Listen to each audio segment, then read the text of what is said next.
ನವರಾತ್ರಿಯ 7ನೇ ದಿನ ಕಾಳರಾತ್ರಿಯ ಮಹತ್ವ ಹಾಗೂ ಪೂಜಾ ವಿಧಾನ. ನವರಾತ್ರಿಯ ಸಪ್ತಮಿ ದಿನ ಪೂಜಿಸುವ ದುರ್ಗಾಮಾತೆಯ ಅವತಾರವೇ ಕಾಳರಾತ್ರಿ. ನೋಡಲು ಭಯಂಕರಿಯಾದರೂ ಭಕ್ತರ ಪಾಲಿಗೆ ಈಕೆ ಶುಭಂಕರಿ. ಜಗದಲ್ಲಿನ ಅಂಧಕಾರವನ್ನು ಕಳೆದು ಬೆಳಕನ್ನು ನೀಡುವವಳು. ಕಾಳರಾತ್ರಿ ತಾಯಿಯ ವಾಹನ ಕತ್ತೆ ಆಗಿದೆ.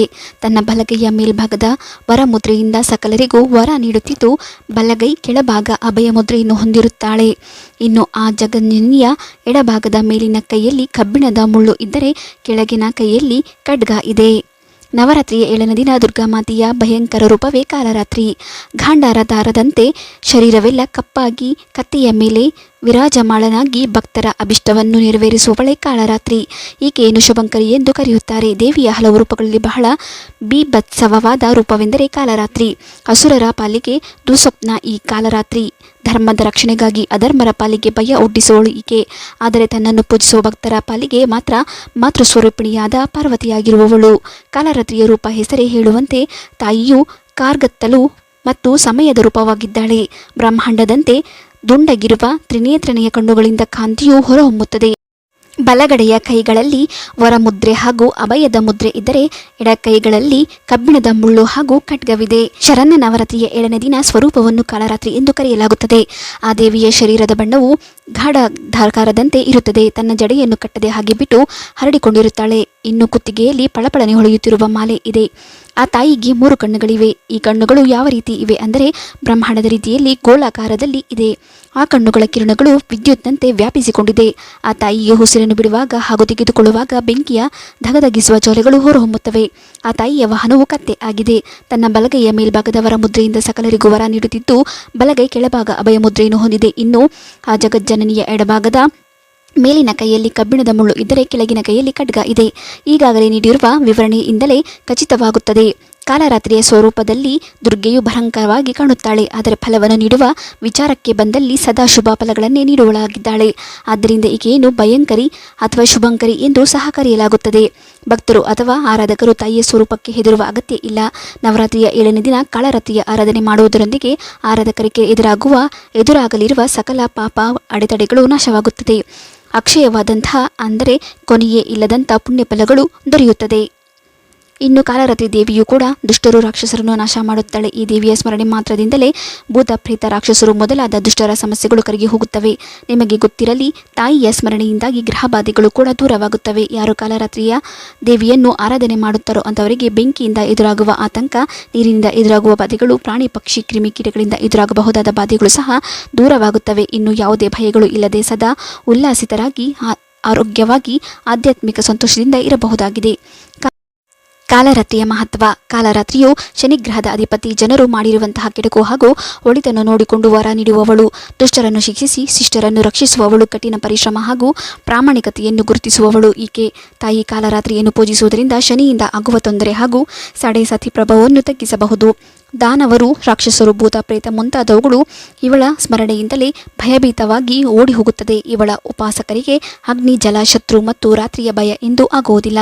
ಕಾಳರಾತ್ರಿಯ ಪೂಜೆ. ನವರಾತ್ರಿ 7ನೇ ದಿನ ಬೆಳಗ್ಗೆ ಸ್ನಾನ ಮಾಡಿ ಪೂಜೆಗೆ ಸಿದ್ಧರಾಗಿ ಪೀಠದ ಮೇಲೆ ಕಾಳರಾತ್ರಿ ದೇವಿಯ ವಿಗ್ರಹವನ್ನು ಅಥವಾ ಫೋಟೋವನ್ನು ಅಥವಾ ದುರ್ಗಾದೇವಿಯ ಫೋಟೋವನ್ನು ಅಥವಾ ವಿಗ್ರಹವನ್ನು ಇಡಿ. ಗಂಗಾ ಜಲ ಸಿಂಪಡಿಸುವ ಮೂಲಕ ದೇವಿಯನ್ನು ಶುದ್ಧಗೊಳಿಸಿ. ಈಗ ಕುಂಕುಮ, ಅಕ್ಷತೆ, ದೀಪ ಮತ್ತು ಧೂಪವನ್ನು ನೀಡಿ. ಕಾಳರಾತ್ರಿಗೆ ಅರ್ಪಿಸಲು ಅತ್ಯುತ್ತಮವಾಗಿರುವ ಹೂವೆಂದರೆ ರಾತ್ರಿ ಹರಳುವ ಮಲ್ಲಿಗೆ ಹೂವು. ಶ್ರದ್ಧಾ ಭಕ್ತಿಯಿಂದ ನವರಾತ್ರಿಯ 7ನೇ ದಿನ ಕಾಳರಾತ್ರಿಗೆ ಪೂಜೆ ಸಲ್ಲಿಸಬೇಕು. ಮೊದಲು ಗಣೇಶನಿಗೆ ಪೂಜೆಯನ್ನು ಸಲ್ಲಿಸಿದ ನಂತರ ಕಾಳರಾತ್ರಿಗೆ ಷೋಡೋಪಚಾರ ಪೂಜೆಯನ್ನು ಮಾಡಬೇಕು. ಆರತಿಯೊಂದಿಗೆ ಪೂಜೆಯನ್ನು ಕೊನೆಗೊಳಿಸಬೇಕು. ಈ ದಿನ ಕಾಳರಾತ್ರಿಗೆ ಅನ್ನದಿಂದ ಮಾಡಿದ ಯಾವುದೇ ನೈವೇದ್ಯ ಅಥವಾ ಎರಿಯಪ್ಪ ಅರ್ಪಿಸಬಹುದು. ಆಕೆಗೆ ಪ್ರಿಯವಾದ ಬೆಲ್ಲವನ್ನು ನೈವೇದ್ಯವಾಗಿ ತಪ್ಪದೆ ಅರ್ಪಿಸಲೇಬೇಕು. ನವರಾತ್ರಿಯ 7ನೇ ದಿನದಂದು ಕಾಳರಾತ್ರಿ ದೇವಿಯನ್ನು ಪೂಜೆ ಮಾಡಲಾಗುತ್ತದೆ. ಈ ದಿನ ನೀವು ದೇವಿಗೆ ಬೆಲ್ಲ ಅಥವಾ ಬೆಲ್ಲದಿಂದ ಮಾಡಿದ ಸಿಹಿ ತಿಂಡಿಗಳನ್ನು ಅರ್ಪಿಸಬೇಕು. ದೇವಿಗೆ ಪೂಜೆಯಲ್ಲಿ ರಾತ್ರಿ ರಾಣಿ ಹೂಗಳನ್ನು ಅರ್ಪಿಸಲೇಬೇಕು. ಹೂವು ನೈವೇದ್ಯಗಳನ್ನು ಅರ್ಪಿಸಿದ ಬಳಿಕ ದುರ್ಗಾ ಸಪ್ತಶತಿ, ದುರ್ಗಾ ಚಾಲಿಸ ಮತ್ತು ಮಂತ್ರವನ್ನು ಪಠಿಸಿ. ಬಳಿಕ ತಾಯಿಗೆ ಶ್ರದ್ಧಾ ಭಕ್ತಿಯಿಂದ ಆರತಿಯನ್ನು ಮಾಡಿ. ಕಾಳರಾತ್ರಿ ಮಂತ್ರವನ್ನು ಪಠಿಸುವಾಗ ಕೆಂಪು ಬಣ್ಣದ ಆಸನವನ್ನು ಬಳಸಬಹುದು ಮತ್ತು ಕೆಂಪು ಚಂದನದ ಜಪಮಾಲೆ ಅಥವಾ ರುದ್ರಾಕ್ಷಿ ಜಪಮಾಲೆಯನ್ನು ಬಳಸಬಹುದು. ಉತ್ತಮ. ಕಾಳರಾತ್ರಿಯ ಮಂತ್ರ. ಓಂ ದೇವಿ ಕಾಲರಾತ್ರಿ ನಮಃ. ಓಂ ದೇವಿ ಕಾಲರಾತ್ರಿ ನಮಃ. ಏಕ್ವಿಣಿ ಜಪಾಕಾರಣಪೂರ ಜನ್ಮ ಖಾರಸ್ಥಿತ ಲಂಬೋಸ್ಥಿತಿ ಕರ್ಣಿಕ ಕರ್ಣಿ ತೈಲ ಭಯರ್ಥಕ ಶರೀರಿಣಿ ವಂ ಪಾದುಲ್ಲಾಸಲೋಹತ ಕಮಟಭೃಷುತ ಭರ್ಧನಂ ಮೂರ್ಧಂ ಧ್ವಜ ಕೃಷ್ಣ ಕಾಲರಾತ್ರಿ ಭಯಂಕರಿ. ಸುದ್ದಿ.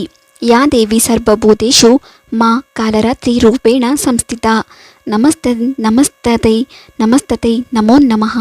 ಕಾಲರಾತ್ರಿಯನ್ನು 7ನೇ ದಿನದಂದು ಪೂಜಿಸುವುದರಿಂದ ಸರ್ವ ಭಯವೂ ನಿವಾರಣೆಯಾಗುವುದು. ವ್ಯಕ್ತಿಯ ಯಶೋಭಿವೃದ್ಧಿಯಲ್ಲಿ ಕಾಣಿಸಿಕೊಳ್ಳುವ ಎಲ್ಲ ತೊಂದರೆಗಳು ನಿವಾರಣೆಯಾಗುವುದು ಹಾಗೂ ಸರ್ವರೋಗಗಳಿಂದ ಮುಕ್ತಿ ಸಿಗುವುದು. ಮಾನಸಿಕ ಶಾಂತಿ ಹಾಗೂ ನೆಮ್ಮದಿ ನೀಡುವಳು ಕಾಲರಾತ್ರಿ. ನವರಾತ್ರಿಯ 7ನೇ ದಿನದಂದು ದೇವಿಗೆ ಕೀರನ್ನು ನೈವೇದ್ಯ ಮಾಡಬೇಕು. ಮಾತೃದೇವತೆಗೆ ಆಯಾ ಋತುಮಾನಕ್ಕೆ ದೊರೆಯುವ ಹಣ್ಣುಗಳು ಸಹ ಅರ್ಪಿಸಬಹುದು. ಸಂಜೆ ಅಮ್ಮನಿಗೆ ಕಿಚಡಿ ನೈವೇದ್ಯ ಮಾಡಬೇಕು. ದೇವಿಯನ್ನು ಪೂಜಿಸುವ ಮೊದಲು ಅವಳನ್ನು ಧ್ಯಾನಿಸುತ್ತಾ ಈ ಮಂತ್ರವನ್ನು ಪಠಿಸಿ. ಓಂ ದೇವಿ ಕಾಲರಾತ್ರಿ ನಮಃ. ಕಾಳರಾತ್ರಿ ದೇವಿ ಕತೆ. ರಕ್ತ ಬೀಜಾಸುರನನ್ನು ಸಂಹಾರ ಮಾಡುವುದಕ್ಕಾಗಿ ದುರ್ಗಾದೇವಿಯು ಕಾಳರಾತ್ರಿಯ ರೂಪದಲ್ಲಿ ಅವತರಿಸುತ್ತಾಳೆ.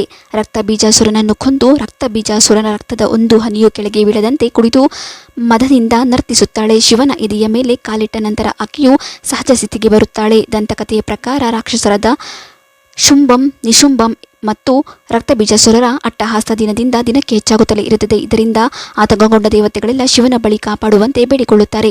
ರಾಕ್ಷಸರನ್ನು ಸಂಹರಿಸಿ ತನ್ನ ಭಕ್ತರನ್ನು ರಕ್ಷಿಸುವಂತೆ ಶಿವನು ಪಾರ್ವತಿಯನ್ನು ಕೇಳಿದನು.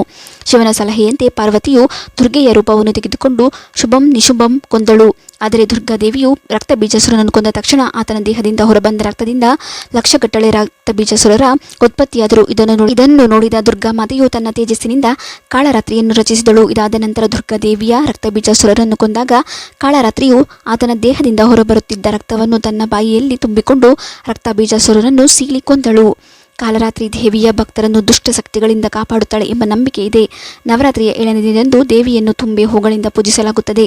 ಸಾಂಪ್ರದಾಯಿಕವಾಗಿ ಖರ್ಜೂರದಿಂದ ಮಾಡಿದ ಜೇನುತುಪ್ಪದಿಂದ ಮಾಡಿದ ಪ್ರಸಾದವನ್ನು ನೀಡಲಾಗುತ್ತದೆ. 7ನೇ ದಿನ.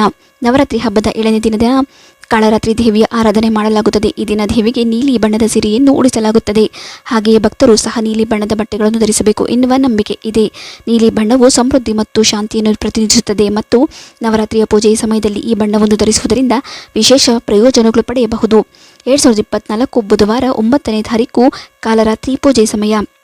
ಬ್ರಾಹ್ಮಿ ಮುಹೂರ್ತ ಬೆಳಗ್ಗೆ 4:40ರಿಂದ ಬೆಳಗ್ಗೆ 5:28ರವರೆಗೆ.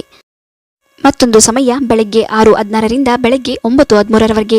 ಅಮೃತ ಕಾಲ ಬೆಳಗ್ಗೆ 10:37ರಿಂದ ಮಧ್ಯಾಹ್ನ 12:17ರವರೆಗೆ. ಸಂಜೆ ಗೋಧೂಳಿ ಸಮಯ 6:04ರಿಂದ ಸಂಜೆ 6:28ರವರೆಗೆ. ವಿಡಿಯೋ ಇಷ್ಟ ಆದರೆ ಲೈಕ್ ಮಾಡಿ, ಶೇರ್ ಮಾಡಿ, ನಮ್ಮ ಚಾನೆಲ್ ಸಬ್ಸ್ಕ್ರೈಬ್ ಮಾಡಿ. ಮುಂದಿನ ವಿಡಿಯೋದೊಂದಿಗೆ ಭೇಟಿಯಾಗೋಣ.